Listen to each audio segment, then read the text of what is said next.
Welcome to the Asian American and Pacific Islander AAPI Heritage Month.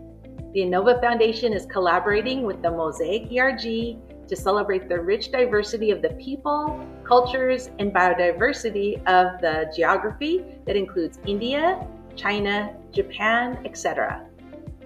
Hi, I'm Patty Nakamura, and I'm the Manager of Internal Communications at Innova Solutions. Throughout AAPI, I've had the pleasure of speaking with Innova team members who are part of the AAPI diaspora in a series of vignettes. We hope these insightful interviews will engender a greater understanding and appreciation of the different cultures represented in the Innova workforce. We're pleased that you can join us today. So let's start with our first guest. Hi, please introduce yourself and your role at the company. I'm Alex Barron, and I'm the Director of Recruiting and Sales Operations here at Innova. Wonderful. Thanks for joining us today, Alex. So what is your country of origin? My country of origin is the Philippines.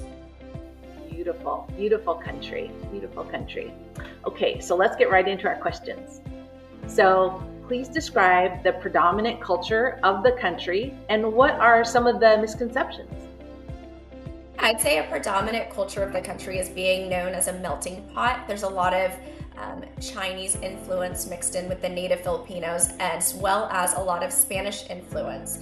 I think a common misconception is that there is a lot of Spanish influence. People don't realize that the Philippines was conquered by the Spaniards, and that created a lot of cross-pollination across lots of different cultures, creating what we know today as the Filipino culture.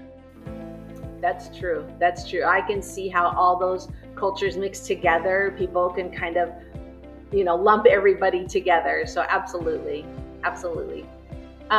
So let's go on to our next question. How do you celebrate AAPI month? And can you recommend ways others who may not be part of the culture can celebrate the month? I celebrate the month by making sure that my two young children learn more, not only about their Filipino culture, but about other countries in Asia. I want to make sure that they realize that the world is a lot bigger than just Nashville, Tennessee. And so we try to go out and try new cuisines, make sure that we're exposing them to authentic meals by, I have a lot of, I call them titas, but my aunties, so that they get full immersion not only into the food, but also the language and the culture.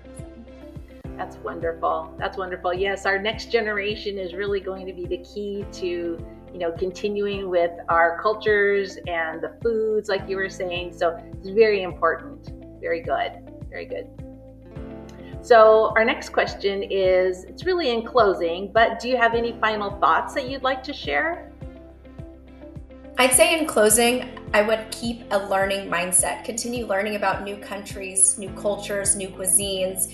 When it comes to celebrating AAPI month, I like to make sure that, if people have questions, I can be a resource for them. I like to bring my mom around as a first-generation immigrant. She came here in her late 30s, and so she has a wealth of knowledge about traditional Filipino culture. And when there's a question I can't answer, I know that I can always go to her. So keep learning, keep asking questions, and continue to just explore different cultures. Right, absolutely. And be proud of your culture. I think that that's really the key that we're saying here is, celebrate our cultures. Well, Alex, thank you for joining us today. And please remember to listen throughout the month to learn more about AAPI month. Thank you.